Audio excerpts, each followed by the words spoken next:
اللهم صل على سيدنا ومولانا محمد ونصلي ونسلم على رسوله الكريم أما بعد أعوذ بالله من الشيطان الرجيم بسم الله الرحمن الرحيم من عمل صالحا من ذكر أو أنثى وهو مؤمن فلنحيينه حياة طيبة صدق الله العظيم إن الله وملائكته يصلون على النبي اللهم صل على سيدنا ومولانا محمد معدن الجود والكرم وآله وصحبه وبارك وسلم.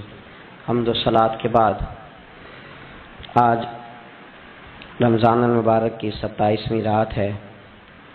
امام اعظم ابو حنیفہ رحمۃ اللہ علیہ سمیت بہت سارے بزرگ یہ فرماتے ہیں کہ یہی لیلۃ القدر کی رات ہوتی ہے. اگرچہ وہ اس بات کو طے نہیں کرتے لیکن فرماتے ہیں یہی اکثر ہم نے اسی مقام پر لیلۃ القدر کو پایا. نبی رحمت علیہ الصلوۃ والسلام نے صحابہ کرام علیہم رضوان کے سامنے گزشتہ امتوں کے احوال ذکر فرمائے کہ 1000 سال ان کی عمریں ہوتی تھی، 1500 سال تک وہ زندہ رہتے تھے. تو صحابہ کے دلوں میں تجسس پیدا ہوا کہ اگر عمر 1000 سال ہوگی تو نماز بھی تو 1000 سال ہی پڑھیں گے نا. اگر عمر 1500 سال ہوگی تو روزے، عبادتیں، یہ سارے کام بھی تو بڑے زیادہ کرتے ہوں گے. تو یہ شوق جب پیدا ہوا تو اللہ کریم نے فرمایا کہ محبوب میں ایک رات دیتا ہوں لیلۃ القدر خیر من الف شہر، جو رات ایک ہوگی پر 1000 مہینے سے بہتر ہوگی. 1000 مہینے سے یہ رات اگر کسی کو میسر آ جاتی ہے اور پھر وہ صدق دل کے ساتھ، یعنی توجہ کے ساتھ، انہماک کے ساتھ، احتساب کی نیت سے، گناہوں کی معافی کی نیت سے اگر وہ اس رات کا قیام کرتا ہے، عبادت کرتا ہے، ذکر کرتا ہے، دعا کرتا ہے، تو محبوب کریم علیہ السلام نے وعدہ فرمایا ہے کہ اللہ اس کے پچھلے سارے گناہوں کو معاف فرما دے گا. دین، شریعت، قرآن، اسلام یہ بحث کرنے نہیں آیا دنیا میں. علماء جو بحث کرتے ہیں وہ توضیحات کے لیے، تشریحات کے لیے، تفاسیر کے لیے، وہ ان کا مقام ہے. لیکن ہم جو عوام بحث کرتے ہیں تو سمجھ لیں کہ دین بحث کرنے کے لیے نہیں آیا، دین تو عمل کرنے کے لیے آیا. اس پر عمل کیا جائے گا، عمل کی کوشش کی جائے گی. اور قرآن مجید نے کہا من عمل صالحا من ذکر او انثی، جو کوئی بھی اچھے عمل کرے چاہے وہ مرد ہو یا عورت ہو، وہو مؤمن، شرط یہ ہے کہ وہ مومن ہو. فلنحیینہ حیاۃ طیبہ، فرمایا ضرور ہم اسے پاکیزہ زندگی عطا فرما دیں گے. جو عمل والے لوگ ہوتے ہیں انہیں اللہ کون سی زندگی دیتا ہے؟ حیات طیبہ، پاکیزہ زندگی. اللہ پاک، صاف ستھری، غلاظتوں سے پاک زندگی دیتا ہے جو بندہ عمل کرتا ہے. توبہ کا مطلب یہ ہوتا ہے کہ میں پچھلے گناہ پہ شرمندہ ہوں اور آئندہ نہ کرنے کا پکا وعدہ کرتا ہوں. انسان ہے، وعدے کے باوجود بھی کہیں غلطی کر لیتا ہے تو اللہ معاف کرنے والا ہے. لیکن وہ ساری رات روتا رہا، ہر مسجد سے چیخنے کی آواز آئی، اس نے ساری رات مسجد میں رو کے گزاری، لیکن جھوٹ چھوڑنے کا اس کا ارادہ ہی کوئی نہیں. وہ تو کہہ رہا ہے 3 دن کا رمضان رہ گیا ہے، پھر میں نے دیکھ نہیں لینا تمہیں. فساد چھوڑنے کا اس کا پروگرام ہی کوئی نہیں. وہ تو میاں طے شدہ بات ہے کہ سویرے وہ دکان پہ جائے گا اور صبح جو بیسن بیچے گا نا سموسے اور پکوڑے کے لیے، اس میں بھی ملاوٹ کرنے کا ارادہ رکھتا ہے. تو یہ ساری رات توبہ توبہ کہنے کا کیا مطلب ہوا؟ کھل کے ساری رات اس نے توبہ توبہ کی. حضرت عمر فاروق رضی اللہ تعالیٰ عنہ کے بارے میں امام ابن جوزی نے لکھا ہے کہ رات کو نا گھر کے اندر بیٹھے بیٹھے اچانک رو پڑے حضرت عمر. 62 سال عمر ہے، خلافت کے آخری ایام چل رہے تو رو پڑے ایسے ہی گھر میں بلا وجہ ہی. آپ کی اہلیہ نے، زوجہ نے بیٹے کو اٹھایا، فرمایا پتہ کرو تمہارے باپ کو کیا مسئلہ ہے، کہیں کوئی تکلیف تو نہیں، درد تو نہیں، صاحبزادے آئے. ابا جی کیا بات ہے؟ فرمایا اماں کو بلاؤ. سب لوگ جمع ہو گئے تو جناب عمر فاروق رضی اللہ تعالیٰ عنہ فرمانے لگے کہ بیٹھو میرے ارد گرد. سب بیٹھ گئے تو فرمانے لگے آج جب میں مسجد سے نکلا تھا تو میرے نبی پاک کے سچے صحابہ، سچے رسول کے سچے صحابہ، حضور کے سچے غلام یہ کہہ رہے تھے کہ عمر بڑا ہی اچھا ہے، عدل والا ہے، انصاف والا ہے. تو ابا جی اس میں رونے والی کیا بات ہے؟ تو فرمانے لگے ڈر یہ لگتا ہے کہ باہر تو میں اچھا تھا، کہیں گھر میں تو نہیں کوتاہیاں کرتا رہا. میری بات پہ توجہ کرنا. کہیں گھر میں آپ باتیں سن لیں تو شاید جتنی میں کرتا ہوں دوسرا کار ہی کوئی نہ سکے، لیکن جب عمل کے راستے پہ ہم نکلتے ہیں تو وہ مسدود ہے، وہ بند ہے. عمل کس نے کرنا ہے؟ آپ کوئی آیت پڑھیں تو یہاں غلطی نکالنے والے 20 لوگ مل جائیں گے، 20 لوگ، لیکن اس آیت پہ عمل کرنے والے کتنے ملیں گے؟ تو حضرت عمر فاروق رو رہے تھے، کہنے لگے کہیں تمہارے حقوق تو نہیں پامال کرتا رہا. تو آپ کی اہلیہ نے جب سنا تو وہ کہنے لگی عمر مجھے تو بڑا پرانا شکوہ ہے، آپ کا جاہ و جلال اتنا تھا میں بات نہیں کر سکی. عمر تم نے سارا دن مسجد میں گزار دیا اور ساری رات نقاب اوڑھ کے مدینے کی گلیوں میں گزار دی، میں تو زندگی کی کوئی خوشی دیکھ ہی نہیں سکی.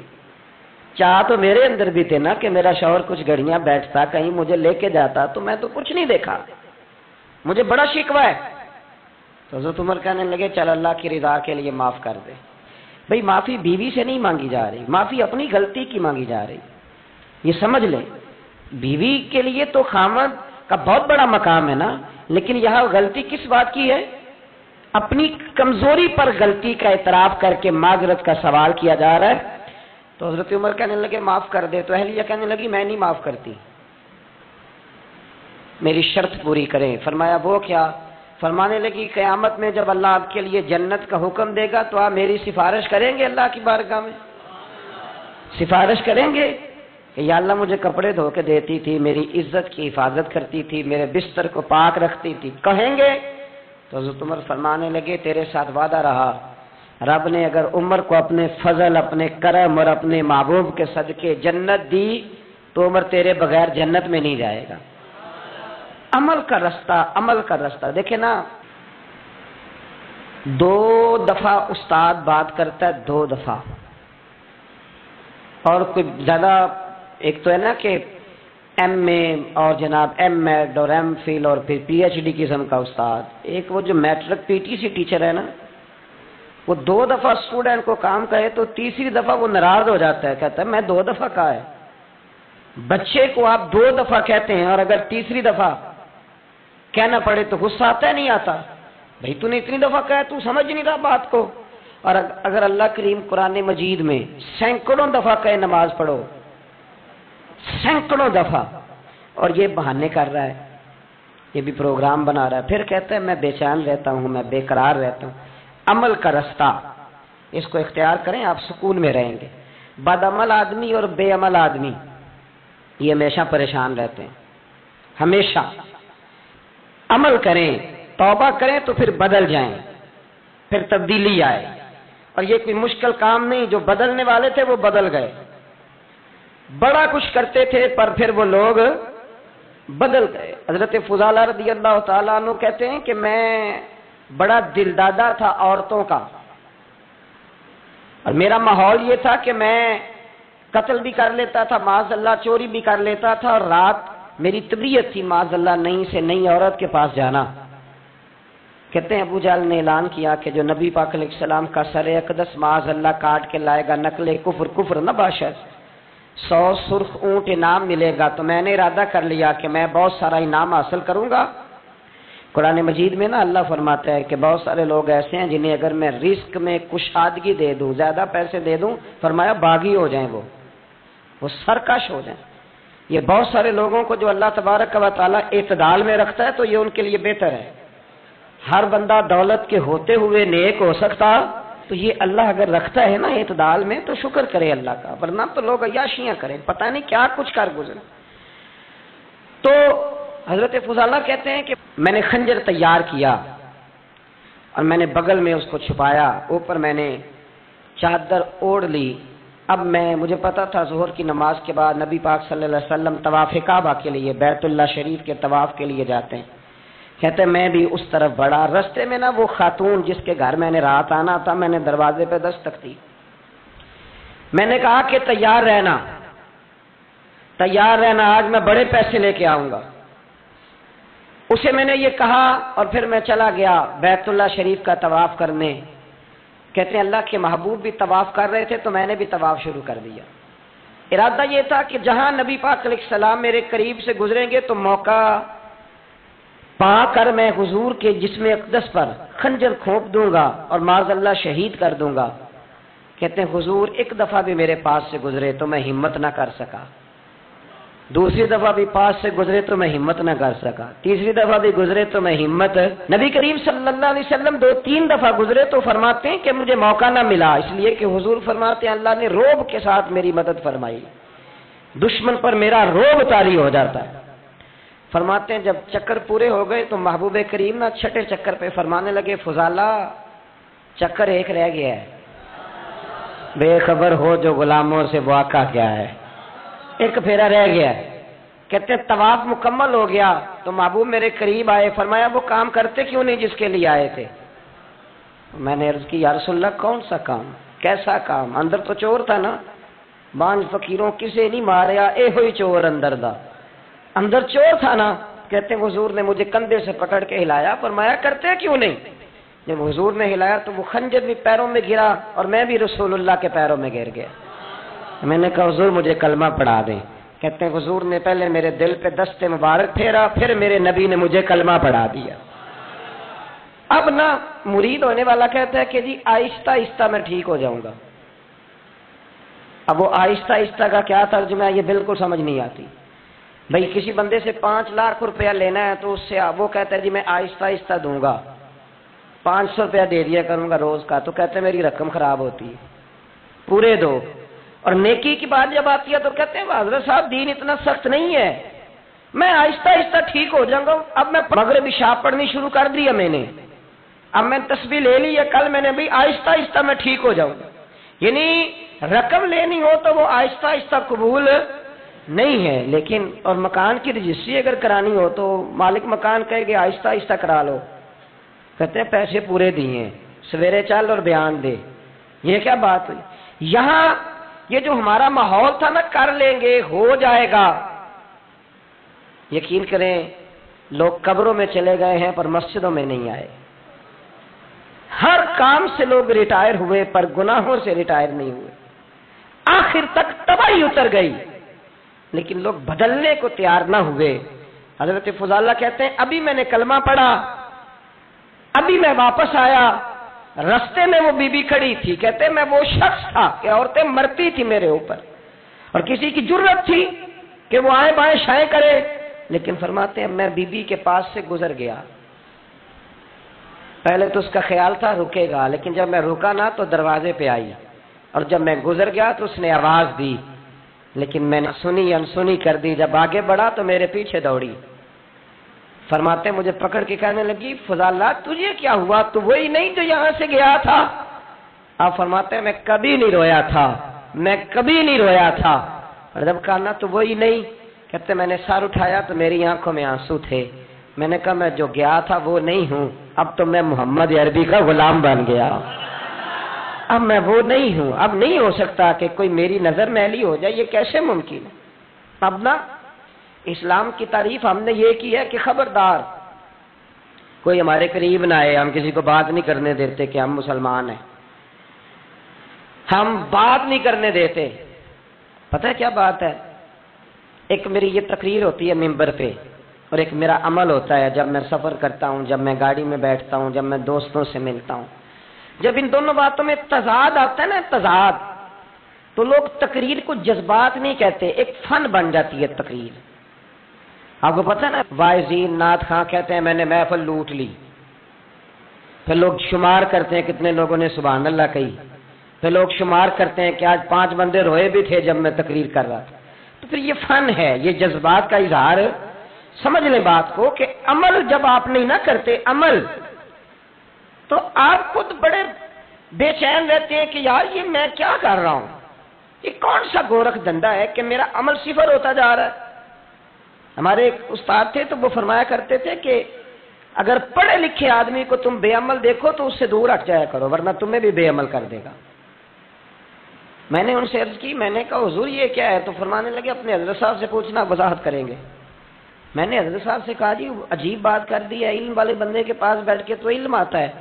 تو وہ فرما رہے تھے کہ علم والے بندے کے پاس اگر وہ بے عمل ہو تو بالکل نہ بیٹھنا۔ تو حضرت صاحب فرمانے لگے انہوں نے صحیح کہا ہے۔ اب بات بہت بڑی ہے، پتہ نہیں آپ کی سمجھ میں آتی ہے نہیں آتی، بہرحال کر دیتا ہوں۔ پڑھا لکھا بندہ اگر بے عمل ہو تو اس کے پاس، تو میں نے کہا حضور کیوں؟ فرمانے لگے اس لیے کہ وہ اپنی بے عملی پر بھی دلائل دے گا، وہ بے عملی پر بھی دلیلیں قائم کرے گا کہ یہ وجہ ہے تو اس لیے میں ایسے کر رہا ہوں۔ تو چونکہ وہ بے عمل ہے اور ہے پڑھا لکھا، نبی کریم صلی اللہ علیہ وسلم کے غلام نہ پل بھر میں بدل جاتے تھے۔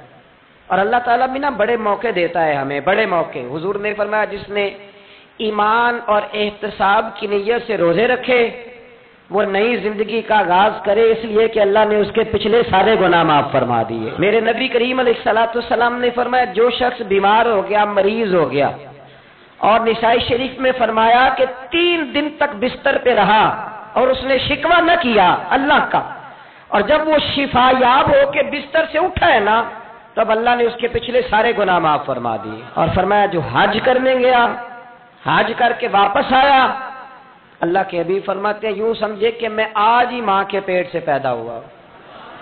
بڑے موقع اللہ نے دیے، بڑے موقع، بڑے سارے موقع عطا فرمائے کہ میں تیرے پچھلے گناہ معاف کر دوں گا، تو بھی تو نئی زندگی کا آغاز کرنا، تو بھی تو شروع کرنا نئے سرے سے، تو بھی تو بدل کے آنا، تو بھی تو اپنے اندر تبدیلی پیدا کرنا۔ سالوں بیت گئے، ہمیں سالوں بیت گئے، تقریر کرتے، تقریر سنتے، قرآن سنتے، پورا پورا قرآن سنتے، ترجمہ اور تفسیر لوگوں نے پڑھ پڑھ کے بڑا بڑا جگہوں پہ لوگ دلائل دیتے، بات کرتے۔ کب وہ وقت آئے گا جب ہم عمل کریں گے؟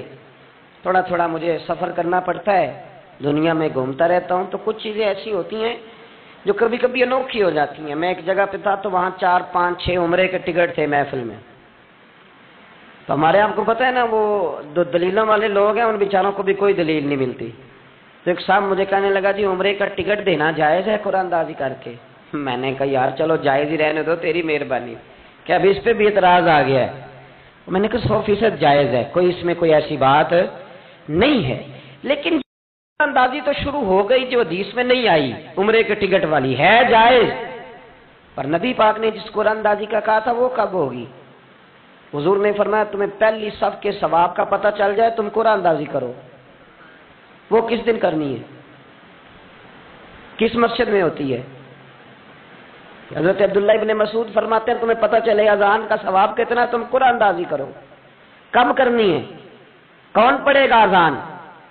کون یہ آگے بڑھ کے کام کرے گا؟ بھئی جو قرآن اندازی حدیث میں ہے وہ کب ہوگی؟ یہ تو قرآن دازی شروع ہو گئی اور ہو رہی ہے، اب تو لوگ جہیز دینے لگے ہیں قرآن دازی کر کے، یہ ماحول بن گیا۔ دین عمل کرنے کے لیے آیا ہے، جو حکم میرے نبی پاک کے غلاموں کو ملا انہوں نے عمل کر کے دکھایا، انہوں نے عمل کر کے دکھایا، وہ عمل کے میدان کے لوگ تھے۔ حضرت ابوبکر صدیق سے زیادہ روایات مروی نہیں ہیں، اگر ڈھونڈنے نکلو گے تو زیادہ قول نہیں ملیں گے ان کے۔ حضرت عمر فاروق کے زیادہ اقوال، زیادہ ارشادات آپ کو نہیں ملیں گے۔ حضرت سیدنا عثمان غنی کی زیادہ باتیں آپ کو نہیں ملیں گی، ان کا عمل ملے گا، ان کا کردار ملے گا، ان کا لب و لہجہ ملے گا، زندگی گزارنے میں کیا طریقہ اختیار کیا وہ آپ کو ملے گا۔ اب تو وہ لوگ رخصت ہو گئے جن کے عمل سے لوگ زندگی پکڑتے تھے، عمل سے، کردار سے۔ تو عمل کا راستہ کب اختیار کریں گے، آگے کب بڑھیں گے؟ میرے رسول کریم صلی اللہ تعالی علیہ وسلم کے غلام عمل کرتے تھے، اور جب عمل کرتے تھے پھر اس کا رزلٹ آتا تھا۔ یاد رکھنا رزلٹ نیتوں کا آتا ہے، ارادوں کا آتا ہے، عمل کا آتا ہے۔ گفتگو کا رزلٹ، آپ بڑا اچھا سبق سنا لیں تو پیپر نہ دیں تو پاس ہوں گے کہ فیل؟ آپ تو کہہ رہے تھے وہ مجھے سارا ہی آتا تھا۔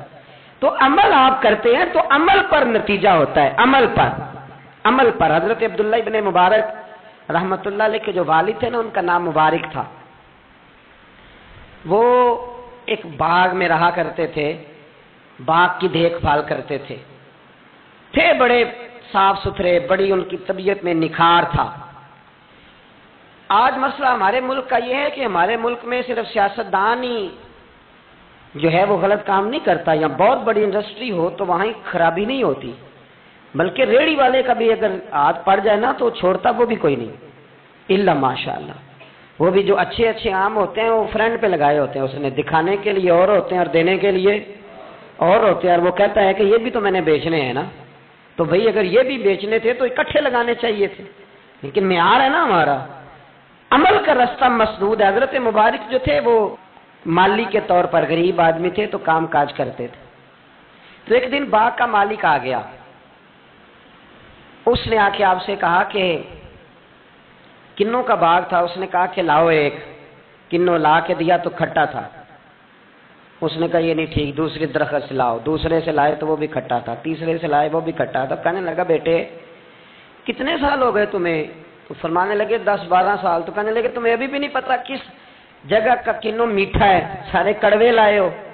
تو آپ فرمانے لگے آپ نے مجھے دیکھ بھال کے لیے رکھا ہوا ہے، کنوں چکھنے کے لیے نہیں رکھا، مجھ سے قسم اٹھا لیں کبھی میں نے چکھا بھی ہو، اس لیے کہ میرے ذمے اور کام۔ باغ کا مالک اتنا خوش ہوا کہ اس نے آزاد بھی کر دیا، اپنی بیٹی کا نکاح بھی کر دیا، اور وہ باغ بھی آپ کو تحفے میں ہی دے دیا۔ ان کے گھر حضرت عبداللہ بن مبارک پیدا ہوئے۔ ان کے والد گرامی کہتے ہیں کہ ایک دن پھر ایسا ہوا کہ میں نے نا باغ بڑا سجایا سوارا، محنت کری، بادشاہ آ گیا۔ تو بادشاہوں کو بھی کچھ چیزیں پسند آ جاتی ہیں نا، اور ہمارے ملک میں تو ڈھیر سارے لوگ بادشاہ ہیں، ڈھیر سارے لوگ بادشاہ ہیں۔ اگر کسی تگڑے بندے کو کسی غریب کی جھونپڑی پسند آ گئی پھر اسے دینی ہی پڑے گی، بلکہ ایسی ایسی خبریں سننے کو ملتی ہیں کہ چودھری صاحب نے آ کے کہا ہے کہ مفت دینی ہے کہ پیسے لے کے دینی ہے، یہ یہاں تک خبریں۔ تو بادشاہ آ گیا، اس نے دیکھا بڑا سجا سنورا باغ ہے، اس نے حضرت مبارک سے کہا کہ مجھے نا جوس بنا کے پلاؤ کنوں کا۔ تو حضرت نے اسے نا جوس دیا، اس نے پیا تو بڑا مزہ آیا، کہنے لگا ایک گلاس اور نہیں دیتے؟ تو حضرت اور بنانے لگے تو اس کے دل میں نا اس سے پہلے خیال آ گیا کہ باغ بڑا شاندار ہے اور پھل بھی بڑا مزیدار ہے، تو قبضہ نہ کر لوں، اپنا ہی نہ ہو جائے، یہ اس کو دیتے ہیں تھوڑے بہت پیسے، یہ نکل جائے گا، نہ بھی نکلا تو ڈانٹ دیں گے۔ اتنی دیر میں نا حضرت مبارک رحمت اللہ تعالی علیہ ایک گلاس شربت کا اور بنا کے لے آئے، بادشاہ کو دیا نا، تو اب جو گلاس آیا تو کڑوا تھا، کسیلا تھا، کھٹا تھا۔ تو بادشاہ کے گلے کو پڑا تو کہنے لگا یہ تم نے کیا کیا؟ پہلے تو بڑا میٹھا تھا، باغ وہی ہے تو ذائقہ کیسے بدل گیا؟ تو آپ فرمانے لگے وہ بادشاہ کی نیت بدلی ہے نا، بادشاہ کی نیت بدلی ہے تو اس کا بھی ذائقہ بدل گیا ہے، تو نیت نہ نا آپ کی بدلتی۔ اور یہ حضور کا فرمان ہے، فرمایا اللہ کے کچھ بندے ایسے ہوتے ہیں جو اللہ کے دیے ہوئے نور سے دیکھتے۔ کہا آپ کی نیت بدل گئی تو اس کا ذائقہ بدل گیا۔ اب بادشاہ نے دل میں کہا نہیں یار بندہ کہہ تو ٹھیک ہی رہا ہے، یہ تو اس کی محنت سے اللہ نے پھل دیا ہے، مجھے ایسا نہیں کرنا چاہیے۔ تو حضرت دوڑ کے گئے تو دوسرا جوس کا گلاس بنا کے لائے، اب دیا تو میٹھا تھا، کہنے لگا اب کیا ہوا؟ فرمانے لگے آپ کی نیت ٹھیک ہو گئی ہے تو رب نے ذائقہ بھی ٹھیک کر دیا ہے۔ نبی پاک علیہ السلام نے فرمایا اللہ تو تیرے گمان کے قریب رہتا ہے، تیرے گمان کے۔ یہ میں بچوں کو نا تھوڑے دن پہلے میں انہیں کہہ رہا تھا دین میں آگے بڑھنے کے لیے کوئی سیاست نہ کرنا، کوئی چکر نہ چلانا۔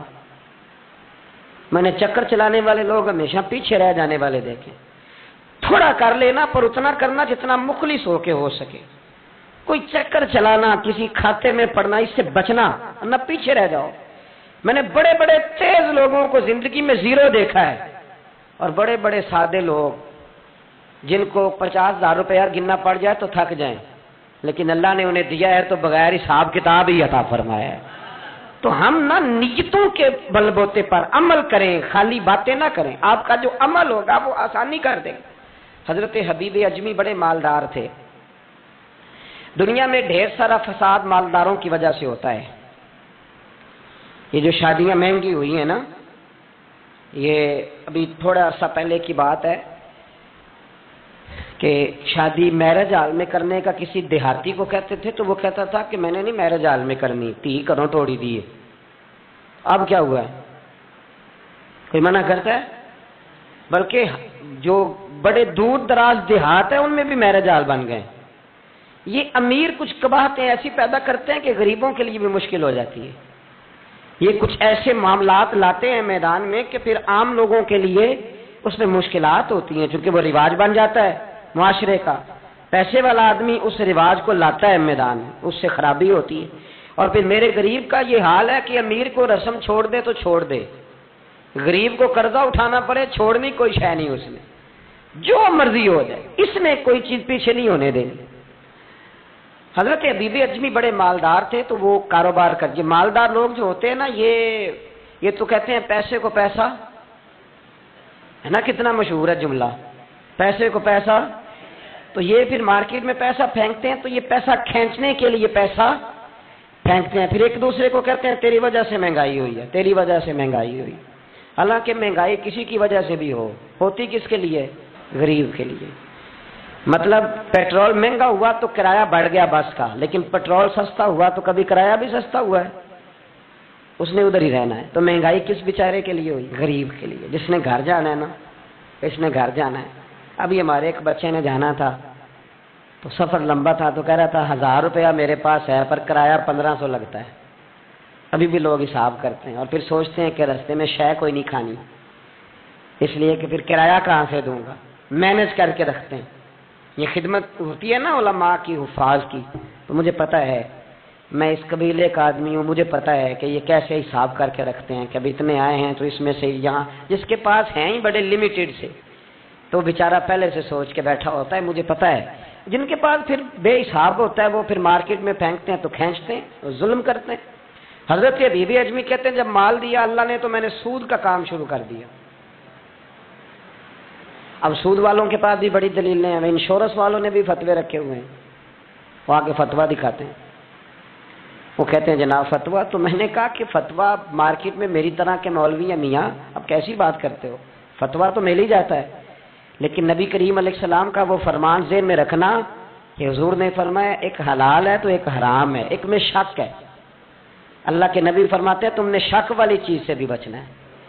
اس میں مشکوک ہو گیا نا کہ پتہ نہیں. اب دیکھیں نا علماء کا یہاں اختلاف ہے، جو جائز کہتے ہیں قابل احترام ہے، لیکن جو ناجائز کہتے ہیں ان کے بھی تقوی میں کوئی شک، تو شک آ گیا نا اس بات میں. تو حضور نے فرمایا تم شک والی چیز سے بھی بچو.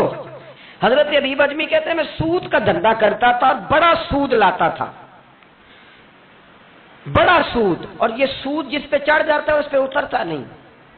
پاکستان کا بھی بنیادی مسئلہ یہ ہے کہ سود اتنی بڑی نحوست ہے کہ یہ اللہ رسول سے جنگ ہے، کیونکہ بہت زیادہ سود ہم دیتے ہیں.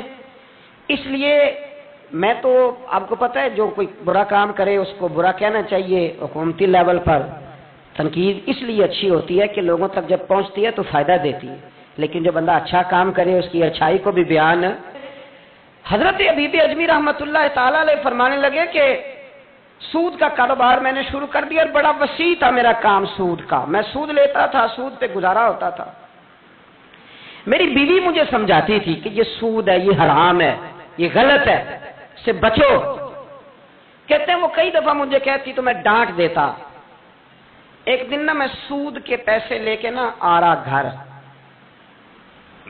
اس کا میں نے گوشت خریدا، بیوی کو دیا کھانا پکانے کے لیے، تو اس نے ہنڈیا چولہے پہ رکھی.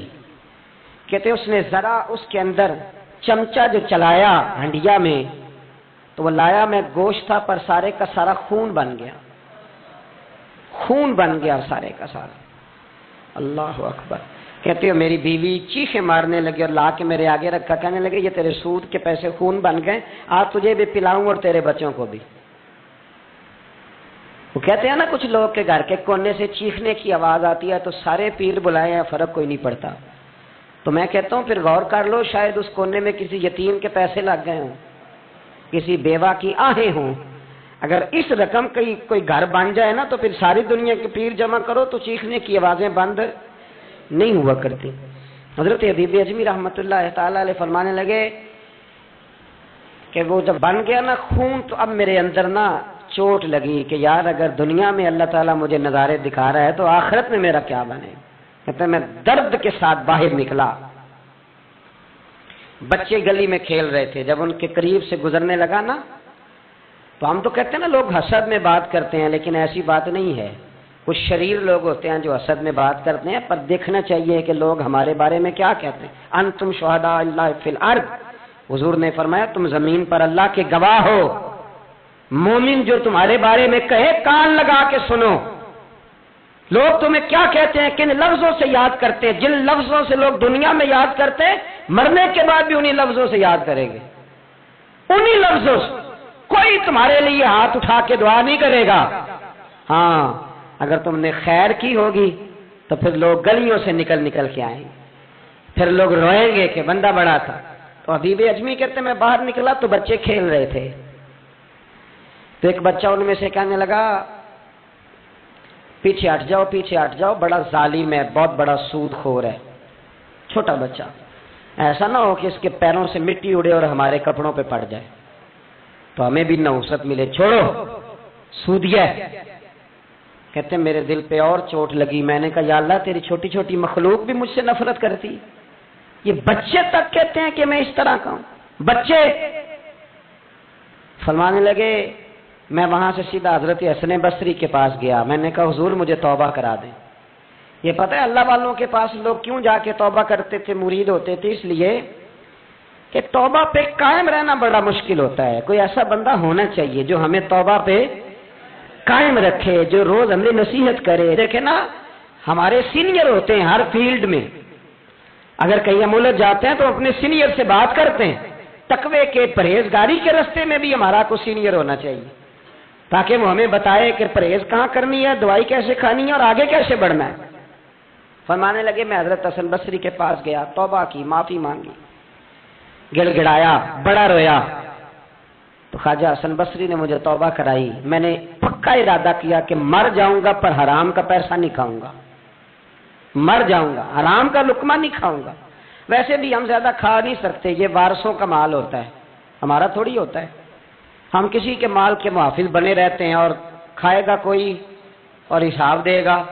اور جہاں تک بچوں کا معاملہ ہے نا، بچے اچھے ہوں نا تو پیسے بانی جاتے ہیں، اور بچے نالائق نکل آئیں تو جو ہوں وہ بھی اجڑ جاتے ہیں۔ تو اس لیے محنت تربیت پر ہونی چاہیے، نہ کہ بینک بیلنس پر ہونی چاہیے۔ حضرت حبیب اجمی کہتے ہیں واپس آیا سچی توبہ کر کے، ایک لقمہ حرام نہیں کبھی لوں گا۔ ابھی وہ بچے وہیں کھیل رہے تھے جن کے پاس سے میں گزر کے گیا تھا، کہتے ہیں واپس آیا تو وہیں کھڑے تھے، انہی بچوں میں سے وہی بچہ دوبارہ بولا، کہنے لگا پیچھے ہٹ جاؤ، پیچھے ہٹ جاؤ، اللہ کا ولی آ رہا ہے، کہیں ایسا نہ ہو کہ ہمارے پیروں سے گرد اڑے، اس کے کپڑوں پہ پڑے اور ہم بے ادب لکھ دیے جائیں۔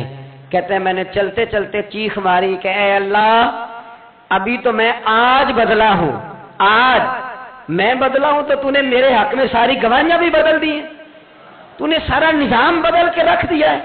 تبدیلی اپنے اندر لائیں، روح کے اندر لائیں، مزاج کے اندر لائیں۔ یہ شب قدر کی رات ہے، توبہ اور استغفار کریں، لیکن بدلنے کے ارادے سے، چھوڑنے کے ارادے سے۔ اعلیٰ حضرت فاضل بریلوی رحمۃ اللہ علیہ جب ذی الحج کی آخری رات ہوتی تو فرماتے صبح سال بدل رہا ہے تو ہمیں بھی بدل جانا چاہیے۔ لوگ پوچھتے حضور کیا بدلیں؟ فرمایا جو ایک سپارہ پڑھتا تھا 2 کر دے، اور فرمایا جو اپنے آپ کو خوش کرنے کے لیے باتیں کرتا تھا وہ باتیں کم کر دے۔ آج نہ کچھ بدلنے کا پروگرام بنائیں، اپنے رب کریم کے ساتھ دل ہی دل میں وعدے کریں کہ کچھ عادتیں ہم چھوڑیں گے۔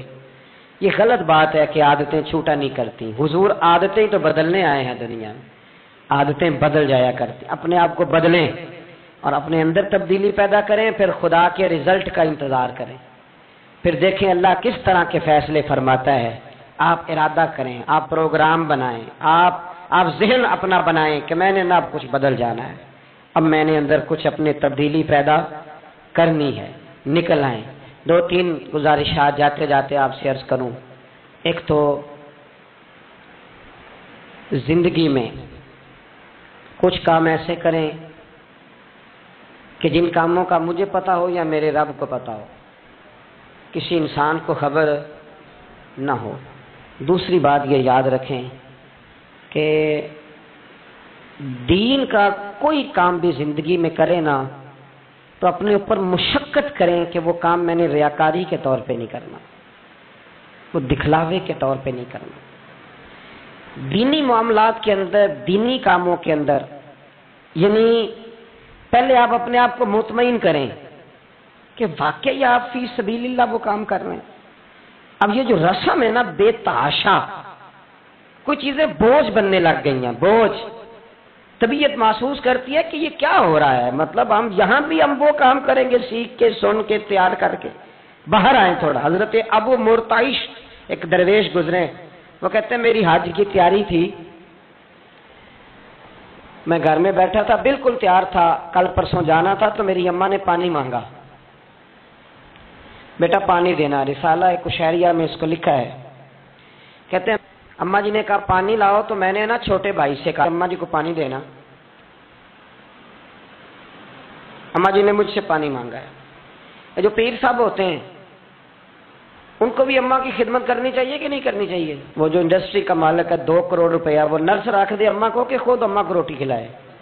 وہ کہتا میں کر تو رہا ہوں، میں ہی تو تنخواہ دیتا ہوں، بیوی جو رکھی ہوئی ہے، کس کو خدمت کرنی چاہیے؟ ڈاکٹر صاحب کو، انجینئر صاحب کو۔ نبی وقت بھی ہو نا، نبی وقت بھی اور ولی وقت بھی، تو ماں اس کے لیے بھی قابل تعظیم ہوتی۔ آپ بات کو سمجھیں، نبی کریم علیہ السلام تو اپنی رضائی ماں آتی تھی تو حضور اٹھ کے کھڑے ہو جاتے تھے۔ حضور نے کہا یہ تعظیم کا موقع ہے۔ حضرت ابو مرتعش کہتے ہیں اماں نے پانی مانگا، کل میں نے حج پہ جانا تھا، چھوٹے بھائی سے کہا اماں کو پانی دینا، چونکہ میں تو پیر صاحب ہوں، میں تو علامہ صاحب ہوں، 25-30 آدمی ابھی گلی میں کھڑے ہیں مجھے ملنے والے، پتر تو پانی لا دے، پانی کی بات ہی ہے نا۔ کہتے فوراً میرے دل میں خیال آیا کہ سینکڑوں میل کا سفر حج کا پیدل کرنا ہے، اس کے لیے تیرا نفس تیار ہے، اور یہاں سے اٹھ کے وہاں مٹکے سے پانی ڈالنے جانا ہے اماں کے لیے، اس کے لیے ذہن تیار نہیں۔ فرماتے ہیں پھر میرے اندر سے آواز آئی کہ یہ تو حج کرنے جا رہا ہے نا، اس میں لوگ تجھے حاجی کہیں گے، اور واپسی پہ تیرے گلے میں پھولوں کا ہار ڈالیں گے، لیکن اماں کو پانی پلانے پر تو کوئی بندہ انعام نہیں دے گا، کوئی شور نہیں ہوگا۔ تو فرماتے ہیں میں سمجھ گیا کہ ابھی میں حج کے لیے نفسیاتی طور پر تو تیار ہوں، پر دلی طور پر تیار نہیں ہوں۔ کہتے ہیں میں نے حج کا ارادہ چھوڑ دیا۔ میری اماں کہنے لگی بیٹے جاتا کیوں نہیں؟ میں نے کہا اماں پہلے تیرے تک پہنچ لوں، پھر بیت اللہ شریف تک بھی پہنچ جاؤں۔ تو دینی کام زندگی میں کوئی بھی کرے نا، مخلص ہو کے کریں، نکل آئیں تصنع سے، بس کریں۔ یار مطلب سب کے سامنے اداکاری تو اللہ رسول کے سامنے بھی اداکاری، چھوڑ دے یار۔ مطلب ویسے بھی میں کہتا ہوں اداکاری کرتے بندہ تھک جاتا ہے، اداکاری کرتے کرتے نا بندہ وہ لمبی نہیں چلتی۔ تو آپ نارمل زندگی میں اللہ رسول کے ساتھ رہیں گے تو وہ آپ کے لیے بہتری ہوگی، آسانی ہوگی آپ کے لیے۔ میں شب برات کی محفل کے بڑے پوسٹر نہیں بنواتا، شب قدر کے بھی نہیں بنواتا، اگر کبھی بنتے ہیں تو دوست کوئی بنا کے لگا دیتا ہے، بڑا مختصر سا پیغام، وہ بھی شاید آج کیوں بلا۔ میں دوستوں کو ہمیشہ کہتا ہوں کہ جس کو تنہائی میں شب قدر میں مزہ آتا ہے نا اللہ اللہ کرنے کا، وہ تنہائی میں کرے، لیکن زیادہ تر لوگ کر نہیں پاتے، اس لیے ہم محفل کو سجاتے ہیں۔ اس میں کوئی ایسا مقصد نہیں، کوئی ایسا معاملہ نہیں، خدا را کچھ تھوڑا سا اخلاص للہیت پیدا کریں طبیعت میں، اور کبھی بھی دین کے معاملے میں کسی جگہ بھی کوئی ایسا کام نہ کریں جس میں رکاوٹ ہو، آزمائش ہو۔ ابھی کی بات بتاتا ہوں، میں نے ہمارے جو تراویح کے حافظ صاحب ہیں ان کی خدمت کی۔ ابھی ہم نے، مجھے ایک سنگی کہنے لگے آپ نے بتایا نہیں کیا دیا ہے۔ میں نے کہا میرے خیال میں بتانے کے لائق ہوتے تو شاید بتاتا۔ اب آپ کسی کو 2-4 ہزار دے کے اس کا اعلان کریں گے تو یہ کچھ چیزیں ہیں نہیں اعلان کرنے والی۔ پھر یہ کہ وہ میں دیکھتا رہتا ہوں نا جی، تصویریں پہنچتی رہتی ہیں کہ جو 500 دے رہا ہے وہ بھی فوٹو کھنچوا رہا ہے، جو سوٹ دے رہا ہے وہ بھی فوٹو کھنچوا رہا ہے۔ تو جو ایک جگہ پہ میں کھانے کے لیے بیٹھا تھا ٹیبل پہ، تو انہوں نے پہلے نا برتن اٹھا کے تو چاولوں کی فوٹو کھینچی، پھر قورمے کی کھینچی، پھر ساری چیزوں کی۔ تو میں نے کہا کہ یار پہلے ہمیں پوچھ لو ہم نے کیا کیا کھانا ہے، جو کھائیں گے اس کی فوٹو کھینچ لینا۔ اب تم ہماری فوٹو کے ساتھ قورمہ فٹ کرو گے تو لوگ تو کہیں گے نا مولانا کھا کے گئے، تو میں نے پتہ نہیں کھانا ہے نہیں کھانا۔ تو آپ ڈریں اللہ تعالیٰ سے، ہر بات میں تھوڑی یہ مطلب تصنع آئے گی، ہر بات کے اندر تھوڑا یہ معاملہ رہے گا۔ تو تیسری گزارش جو بڑی ضروری اور بڑی اہم ہے، دنیا میں جو چیز اس وقت سب سے زیادہ پریشانی کا شکار ہے وہ دینی اقدار ہیں۔ ہر شعبے میں تیزی سے کام ہو رہا ہے، تیزی سے، اور دینی اقدار کو لوگ پیچھے کرتے جا رہے ہیں۔ کئی بہانے ہیں لوگوں کے پاس، کہتے ہیں مولوی لڑتے بڑا ہیں تو ہم کدھر جائیں؟ تو میں کہتا ہوں کون سا مولوی کہتا ہے شراب پیو؟ کہا ہے کبھی کسی مولوی نے؟ وہ کوئی بھی ہو، کسی نے کہا ہے کہ رشتہ داروں کے تعلقات خراب کر لو، کسی نے کبھی کہا ہے کہ ڈاکے مارو؟ تو آپ کیا بات کرتے ہیں صاحب؟ کون سا مولوی کہہ رہا ہے کہ چوریاں کرو؟ تو دینی اقدار اور چیز کا نام ہے، اصول میں اختلافات ہیں، وہ اپنی جگہ پہ قائم ہیں، وہ رہیں گے، چلے آ رہے ہیں، لیکن آپ دینی اقدار کا خیال کریں۔ اب نئی بحث چھڑ گئی ہے کہ مسجد میں سیمنٹ کی بوری دینے سے بہتر ہے کسی غریب کو آٹے کا تھیلا دے دو۔ اصل بات یہ غریبوں کی آواز بند کرنا چاہتے ہیں۔ ایک مسجد وہ جگہ ہے جہاں سے غریبوں کی آواز بلند ہوتی ہے۔ سویرے تجربہ کرنا، سویرے کسی مسجد میں افطاری کے وقت پہنچنا، لائنوں میں لگ کے لوگ افطاری کر رہے ہوں گے اور سینکڑوں لوگ روٹی کھا رہے ہوں گے، اور ان میں امیر کوئی بھی نہیں ہوگا، سارے ماڑے لوگ ہوں گے۔ تو مسجد ہی تو ہے، جب بنتی ہے تو غریب کی بات ہوتی ہے، غریب کو روٹی ملتی ہے۔ یہ مدارس کے اندر سیٹھوں کے بچے پڑھنے آتے ہیں، تو یہ کفالت خانہ نہیں سمجھتے آپ تو لوگوں کو بھکاری بنا رہے ہیں، بھکاری۔ مجھے پتہ ہے کہ بہت بڑے ہاسپٹل میں جو صدقات اور زکوٰۃ کے نام پہ بنا ہے، وہاں بھی اگر آپ نے علاج کرانا ہے تو آپ کو پہلے رسوا ہونا پڑتا ہے۔ ناراض نہ ہونا، میں بتا رہا ہوں رسوا ہونا پڑتا ہے، میں ذمہ داری سے کہہ رہا ہوں۔ وہ کہتے ہیں جاؤ جا کے اپنے علاقے سے لکھوا کے لاؤ کہ ہم نے زکوٰۃ میں سے علاج کرانا ہے۔ لکھوانا پڑتا ہے کہ نہیں لکھوانا پڑتا؟ یعنی جو ہسپتال بنا ہی صدقات اور زکوٰۃ پہ ہے، میں کسی کو ٹارگٹ نہیں کر رہا، لیکن وہ کہتے ہیں جاؤ 4 آدمیوں سے لکھوا کے لاؤ، پہلے آپ نے لکھوانا ہے، پھر آپ نے تصدیق کرانی ہے، پھر پاپڑ بیلنے۔ تو کتنے لوگوں کے سامنے پردہ کھلا کے زکوٰۃ کے ساتھ آپ یہ کرا رہے ہیں؟ اور اصول کیا ہے؟